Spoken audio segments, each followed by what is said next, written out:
So the man in charge of all of this is Chris Wright. He is our new U.S. Secretary of Energy, and he joins me now.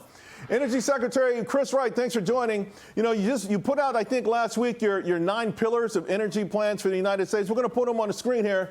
And I just want to first start what the basic difference is from this administration with the energy plan from the prior administration. Oh, Charles, I would say President Trump's agenda is a 180-degree transformation from where we've gone the last 4 years. For 4 years, we went to obstructing energy. I would say a program of energy subtraction. Now we're all about energy addition, more energy, more affordable energy, more opportunities. We had 4 years of how can we make appliances more expensive and lower quality. I mean, truly degradation of life things. Now we're going to bring common sense to back to that as well. LNG. Look, the United States has become the largest exporter of LNG, and then we decided we were going to just retire and leave our allies hanging and not continue to grow our exports of LNG. This President Trump is all in on expanding LNG exports. Great for our country, great for our allies, great for the global economy. I've got some of the other points here. So you mentioned LNG, obviously extraordinarily important. Refill the Strategic Petroleum Reserve. That was one heck of a gimmick. Could have got us in a lot of trouble. I like the number 6 and number 7. Modernize the nuclear stockpile. Also, though, unleash commercial nuclear power. We know this is the cornerstone of us staying ahead in the global AI race, right? Absolutely, Charles. Look, nuclear technology was invented in this country, critical to the effort to win World War II and to prevail in the Cold War.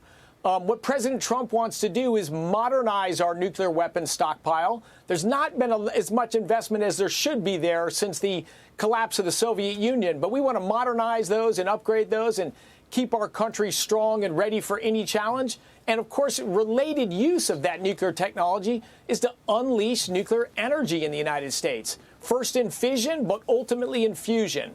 President Trump is about energy addition, American innovation, and Americans leading the world. You know, we've heard for a long time about the electric grid and how vulnerable it is. It's 100 years old in some parts of this country. A lot of presidents and administrations have talked about that. How important is it for the Trump administration?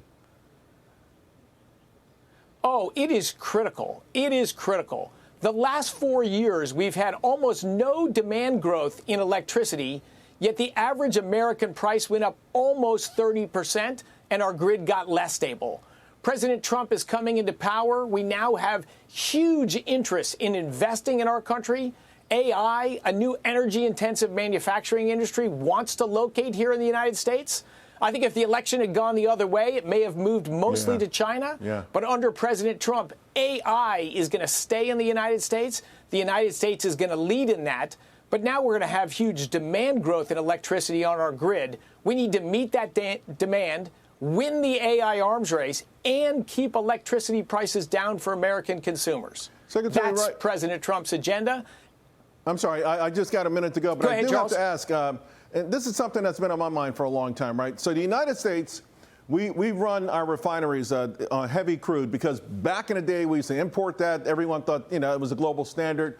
And yet, you know, we have this sweet light crude that we bring out of the ground. And I know we can't put the sweet light in these refineries for the heavy stuff. It actually will cost more.